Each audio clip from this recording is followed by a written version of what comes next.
சேலம் மாவட்டம் ஓமலூர் அருகே முத்துநாயக்கன்பட்டியில் உள்ள அங்காளம்மன் பெரியாண்டிச்சி அம்மன் கோவில் கடந்த வாரம் பூட்டி சீல் வைக்கப்பட்டது. இரு தரப்பினர் இடையே தங்களுக்கே கோவில் உரிமை என்று எழுந்த மோதலை தொடர்ந்து அதிகாரிகள் நடவடிக்கை எடுத்துள்ளனர். கோவிலை திறக்க உதவிடுமாறு இருதரப்பு அழைப்பின் பேரில் சேலம் மேற்கு தொகுதி பாமக எம்எல்ஏ அருள் பேச்சுவார்த்தை நடத்தினார். அப்போது ஒரு தரப்பினர் ஆண்களாகவும் மற்றொரு தரப்பில் பெண்கள் மட்டுமே பேசினர். பேச்சுவார்த்தையில் கோவில் அரசு நிலத்தில் இருப்பதால் அனைவருக்குமான கோவிலாக மாற்றும் நடவடிக்கையை அரசு மேற்கொள்ளும் சூழல் உள்ளது. அதனால் இருதரப்பும் ஒற்றுமையாக கோவிலை திறந்து விழா நடத்துங்கள் என்று கூறியதை ஒரு தரப்பு ஏற்றாலும் மற்றொரு தரப்பு ஏற்க மறுத்துள்ளது.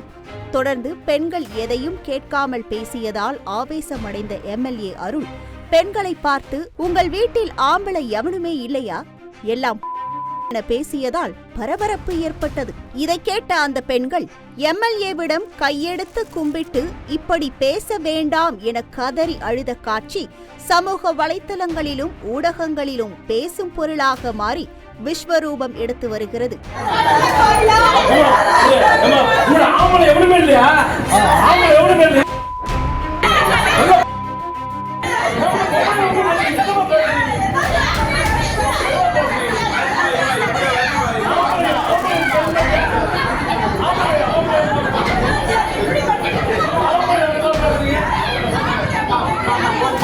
மேலும் இது குறித்து பாமக எம்எல்ஏ விளக்கம் அளித்த போது, நான் ஏதோ பெண்கள் ஒரு மாதிரியா பேசுறதாக ஒரு செய்தி போட்டிருக்காங்க. நடந்ததை உங்களிடத்தில் விளக்குவதற்காக இந்த நேரலையிலே உங்களிடத்தில் இணைந்திருக்கிறேன். பெண்கள்லாம் ஆண்களும் கூப்பிட்டதுனால நான் என்ன சொன்னேன், கோவில் மூடி இருக்கக்கூடாது, அந்த கோவிலை நம்ம திறந்துக்கணும். என்னுடைய எண்ணமாக அதுதான். நீங்கள் 2 பேரும் உட்காருங்க, ஒரு பொதுவான இடத்துல உட்காருவோம், உட்கார்ந்து 2 பேரும் கருத்துக்களை சொல்லுங்க. சொல்லி முடித்த பிறகு நம்ம ஒரு முடிவெடுக்கலாம், முடிவெடுத்து கோவிலை திறந்துடலாம் அப்படிங்கிற அடிப்படையில் தான் அவங்களுடைய அழைப்பை 2 தரப்பும் அழைப்பை ஏற்று நாங்கள் போகிறோம். இதில் என்ன நடந்தனாங்க, தெலுங்கு விஸ்வகர்மா சமுதாயத்தை சேர்ந்தவர்கள் பெண்கள் ஒரு 50 பேர் அங்கே வந்தாங்க. தமிழ் விஸ்வகர்மா சமுதாயத்தை சேர்ந்தவர்கள் நாங்கள் சொன்ன மாதிரி ஒரு 20-25 ஆண்கள் அங்கே வந்துட்டாங்க. நாங்கள் என்ன கேட்குறோம் அந்த பெண்கள்கிட்ட, அம்மா நீங்கள் நம்ம சமுதாயத்தில் இருக்கிற ஆண்கள், அதாவது இந்த கோவிலுக்கு தலைவர் யாருன்னு கேட்டாங்க. கோவிந்தராஜ்னு ஒருத்தர் சொன்னாங்க. அவங்க எல்லாமே எனக்கு தெரிஞ்சவங்க தான். அவங்க அந்த தலைவரை சேர்ந்தவர்கள் அவங்கள வர சொல்லுங்கண்ணா. தான் வராங்கன்னாங்க. இந்த நேரில் என்ன பண்ணாங்க, நாங்கள் அந்த பெண்கள் என் காலை பிடிச்சிக்கிட்டு ஒரே என்னை மன ரீதியாக எங்க ஒரு பெண்கள் என் காலை பிடிச்சி நீ இந்த கோயிலை திறந்து விடணும் அப்படிங்கும்போது அழுவும்போது எனக்கும் தாங்க முடியாத வேதனை தான். 2 பேத்துக்குள்ளேயும் ஒரு ஒற்றுமை ஏற்படுத்தி 2 பேரும் எழுதி கொடுத்தாதாம்மா திறக்க முடியும். நான் எம்எல்ஏவாக இருக்கிறதுனால சட்டத்தை கையில் எடுத்து அதை போய் திறக்க முடியாதம்மா, இது சரியாக இருக்காதுங்க அப்படின்னு மாதிரி அந்த பெண்கள்கிட்ட சொன்னேன்.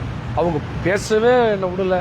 நீ திறந்து விடுனாங்க. அம்மா உங்ககிட்ட ஆண்களை வர சொல்லுங்கம்மா, ஆண்கள் வந்தால் தானே சரியாக இருக்கும் அப்படிங்கிறத நான் அழுத்தி சொன்னேன். தயவு செஞ்சு அந்த தாய்மார்கள், என்னோடு பிறக்காத அந்த தங்கைகளும் என்னுடைய அக்காக்களும் என்னுடைய அம்மாக்களும் வேதனைப்படாமல் உணர்ச்சிவசப்படாமல் இந்த பிரச்சனையை ஒரு டிப்ளமேட்டிக்காக ஒரு அறிவுபூர்வமாக உணர்ந்தால் உடனடியாக ஆட்சியாளர்கள் அந்த கோவிலை திறந்து விடுவதற்கு தயாராக இருக்கிறார்கள். நான் உங்களிடத்திலே விட்டு விடுகிறேன்.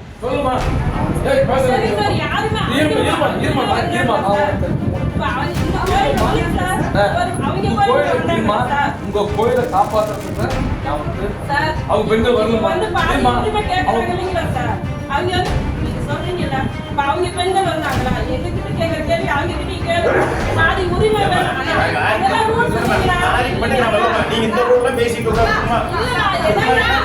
இது ஆட்சியாளர்கள் சொல்லிக்கலாம், ஆட்சியாளர்களோ கலெக்டர்கிட்ட சொல்லிடுறாங்க. நம்ம ஊருக்குள்ள ஒரு தாயப்பிள்ளையா, ஆனா எனக்கு வருத்தமா இருக்கு.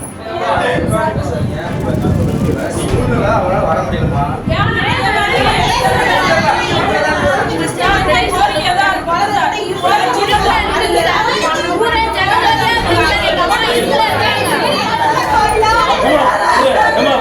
ஆம்பளை எவனுமே இல்லையா? ஆம்பளை எவனுமே இல்லையா?